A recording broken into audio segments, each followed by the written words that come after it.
The call came at 11:43 at night. While I was checking vitals in room 4, my phone buzzed twice in my pocket, and I ignored it. Then a third time. Then a fourth. I slipped out to the hallway and looked at the screen. My sister's name, 4 missed calls, and a text that said only, "Check the news right now." I couldn't check it for another 6 minutes. A patient had coded 2 doors down. By the time I got to the break room, my hands still carried the faint smell of latex, and my sister was already talking so fast I had to ask her to slow down. "They're throwing out the ballots," she said. "The late ones. Yours might be one of them." I'd voted by mail. I'd sent my ballot 3 days before the deadline. I had the tracking number. I had the little stub the county mailed back, the one I'd put on my nightstand because I didn't know what else to do with it. The stub said, "Ballot received. Status, accepted." "They can't do that," I said. She told me to just check the news. I sat in the break room with my phone in my hands and read the same paragraph 4 times. There was a knitting bag propped against the chair across from me, left by a colleague who sometimes brings it on night shifts because she says it keeps her calm. I stared at it. I read the article a 5th time. Then I went back to work, because there were still 6 hours left in my shift, and the patient in room 6 needed her IV changed. I have to explain something. I am not a political person. I mean that in the most literal way. I don't go to rallies. I don't put signs in my yard. I don't argue online. I vote, and I go back to work, and I keep my head down. I've been a registered nurse for 11 years. I work 12-hour shifts, 3 or sometimes 4 days a week, at a hospital in Maricopa County. I have a daughter named Ava, who is 17.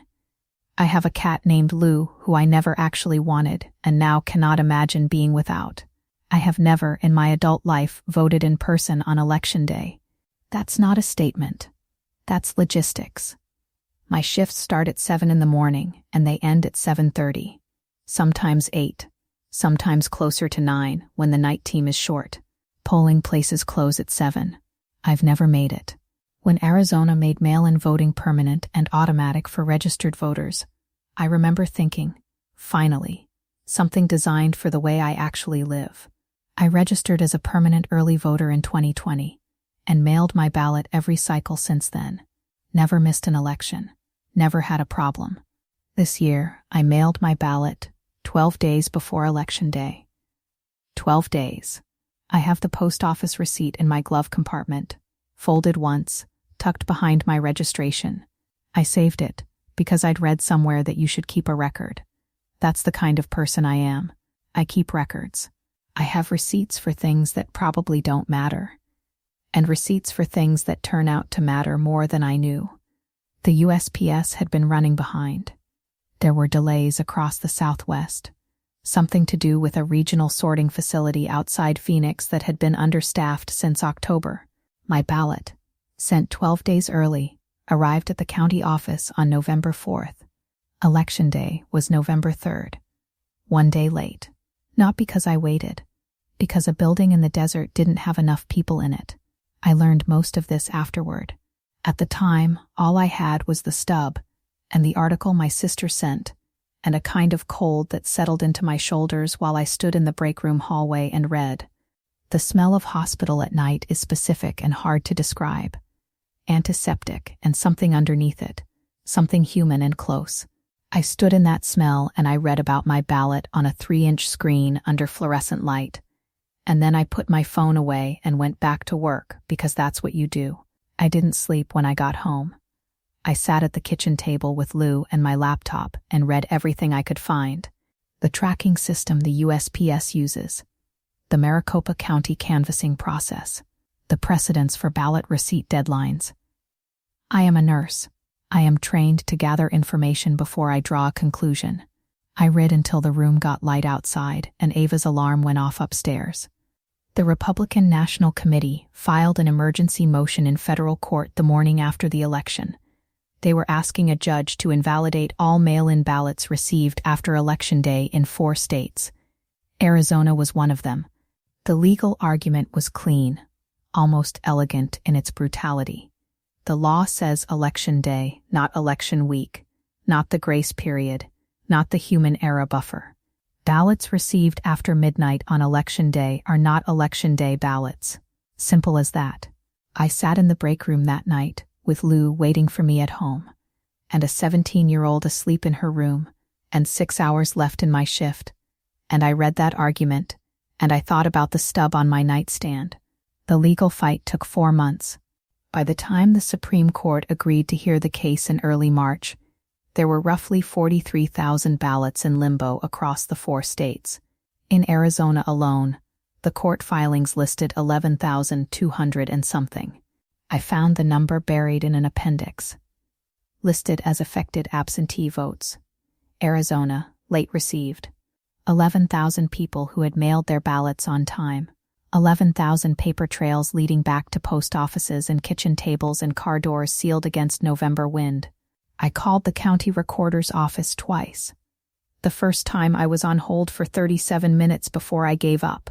The second time I got through to a woman who told me she couldn't provide legal guidance and that if I had concerns about the status of my ballot, I could consult an attorney. I did not have money for an attorney. I have a mortgage and a 17-year-old and a hospital job that pays well, but not attorney well. There was a legal aid organization taking ballot cases. I found them through a community Facebook group I almost never look at. I filled out their intake form in February, sitting at my kitchen table after Ava went to bed. The form asked me to describe in my own words how my ballot had been affected. I wrote 2 sentences and deleted them. Then I wrote them again. I ended up saying, I voted 12 days early, and my ballot arrived 1 day late because of a postal delay. I have documentation. Documentation. As if that was the thing in question.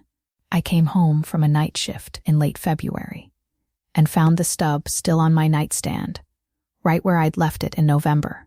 I'd been moving around it for months, sliding my water glass to the left, setting my phone down without covering it.